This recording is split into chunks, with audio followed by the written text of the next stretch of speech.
In this video, I'm going to talk about how principles from this book, The Diary of a CEO, can be used to help your language learning journey. So realistically, there's 33 different principles in this book. However, I'm going to condense it into what I think or the laws that are relevant to help you with language learning. And those are 9 laws. So this video is about 9 laws or 9 principles from this book, the most relevant ones that I feel can help you improve your language learning journey and learn a language in less time and in an easy way. Hi guys, my name's James. I'm native in English. Puedo hablar español y anche posso parlare italiano. I help people reach a conversational level in a different language. So let's dive straight into it. The first law that I feel is applicable to language learning is Law 4, and that is that you do not get to choose what you believe in. We all have experiences when it comes to language learning, whether it was what you were told at school or you went on holiday maybe and you tried to say something and then you had a rude response back to you. All those things contribute to what your current beliefs are when it comes to yourself and language learning. It's also quite hard to change these existing beliefs because it's based on your experience. You have facts and information. Oh, wait, I'm not very good at learning a language because I tried ordering something in Spanish and the waiter didn't understand me. So we have these ideas and concepts that we can or can't do certain things, and it's hard to change them unless you have evidence to replace what you already know, and that can be difficult. So, first thing is be aware of it. Next thing is try and create evidence to support yourself that you can do it. If, for example, you try and say something, a very simple phrase or word in a different language, and you are understood by that person, really remember that as evidence that you can speak a different language to an extent.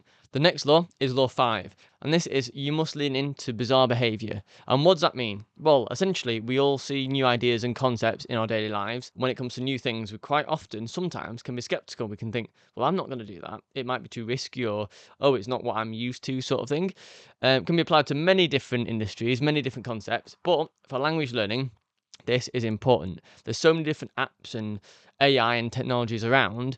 It's a good idea to stay open-minded to what that can bring you. So while it might be scary in a sense to hear all this new technology and new concepts or new ways of learning coming about, the best way is not to ignore it, but try and understand, lean into it. So that is what's meant by bizarre behavior, things that are different to what you're used to, essentially. So when there's new concepts or something that challenges the way we do things normally, don't dismiss it instantly, because the easiest thing to do is say, no, that's not my way, I'm not doing it. However, if you lean into these new concepts, you might find something that helps you massively. Law 6 is ask, don't tell. So this law essentially means if you ask a question like, will I do 10 minutes of Spanish today? You're much more likely to follow what you want to do compared to if I go, oh, I should do this, I should do that. If you ask yourself the question like, will I do something? Then you have to think a bit more. And psychologically, it's a much more powerful motivator to do something and actually get it started because it aligns with the way you think about yourself. Your mental image is formed based on what you do. It's very psychological because if you say to yourself, will I study 10 minutes of Spanish? And the answer is no, you're going against what your beliefs and your goals are in the future. So it's a simple but powerful tool to help you to persuade yourself to do something even when you don't want to.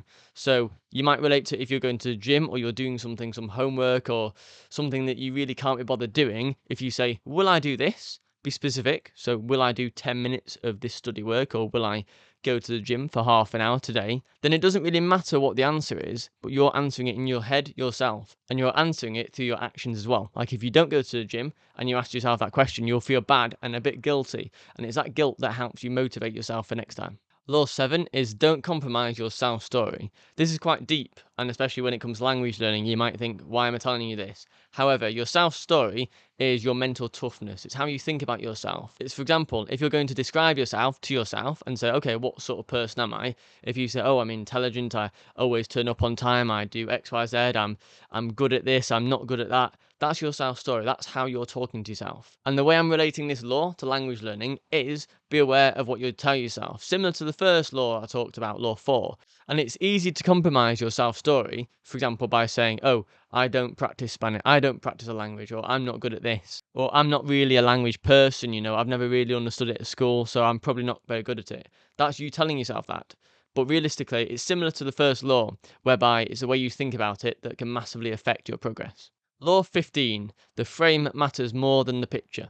So what does this mean? It means that how you perceive something or a challenge or a goal like learning a different language, the frame, how you frame it, matters a lot more than the actual thing. So if you frame it as a series of actions or systems throughout your daily lifestyle. I will have a language exchange with a native speaker once a week, and I will listen to a Spanish podcast on my way to work in the morning and evening. That's how you frame it, as a path rather than a mountain to climb. Law 19 is you must sweat the small stuff. So you need to care about little things that are happening. Some people discard the little small things. They think, oh, it doesn't really matter. Oh, 5 minutes on Duolingo isn't going to make much difference.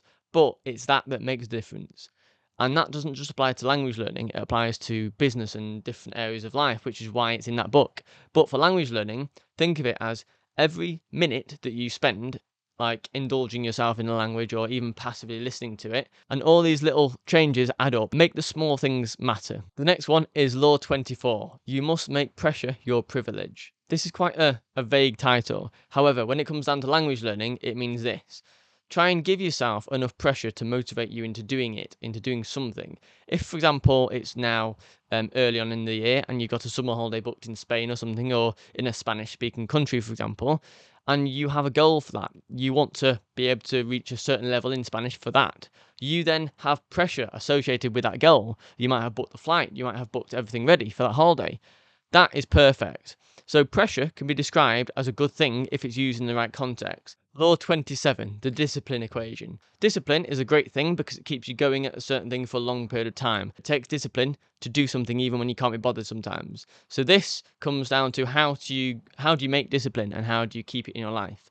Well, in this book, there's an equation for discipline. Your perceived value of the goal plus the enjoyment of the pursuit, so the value you get from pursuing the goal, minus the effort of pursuing the goal. So the first one is how much do you want that to happen? How much do you want to be able to speak Spanish, for example? Second one is how much you enjoy the process of learning Spanish or integrating Spanish into your lifestyle. The final one is the cost of pursuit. So in every sense, you're doing that instead of something else. So you might be listening to a Spanish podcast in the morning on your way to work instead of listening to music that you might enjoy. So everything has a cost associated with it. You could be doing something else differently. And this cost realistically should be as low as possible in order for you to keep the discipline up. If something has a high cost, for example, you don't like it very much, or you're not seeing very much progress, or it's too much effort to set up the equipment to practice a language or something, then gradually over time you'll lose discipline, and that's how it fails. Now the final one I'm going to talk about in this video is Law 31, and that is leverage the power of progress. So quite often we think, what is progress? What does that look like? Some people measure it in stats and figures and numbers and metrics like that, but realistically it's more of a feeling. So in that sense, if you feel like you're progressing in a language, measure the small wins, take advantage and take note of when you get something right or when you're able to communicate even a small way, even a small word or phrase in your target language, celebrate it. Another part to this is don't aim for perfection constantly. A lot of small imperfections are so much better than trying to aim for perfection. Because if you aim for perfection, you'll most likely not see it straight away. Well, you won't see it straight away, especially if you're starting out with language. Be okay with just slight progresses on yourself, on your own abilities, every single day. That's what your aiming point should be, really. If you improve yourself or your own language learning abilities a little bit every day and forget about perfection, then over time you'll feel progress. So that's it. I hope you enjoyed this video. If you did, please give it a like. And if you enjoy this kind of content, please subscribe. Thanks.